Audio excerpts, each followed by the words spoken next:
Today's video is about some needed seat time. My father passed away this past weekend. I've been going away from the Diamond H for about 4 or 5 days. Just got home late last night.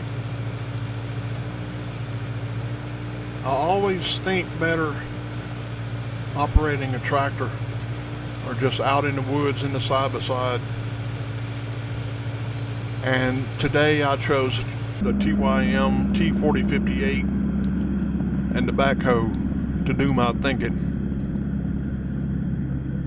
I wasn't going to record anything, but decided why not. So that's what I did.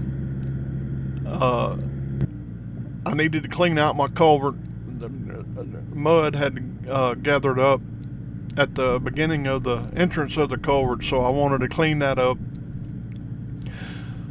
so the water would flow. We got 4.5 inches of rain a week or so ago, and all that loose mud gathered up at the entrance, so I used the tractor and the backhoe to relieve that problem. Enjoy the video. Thanks for being here. Thanks for watching.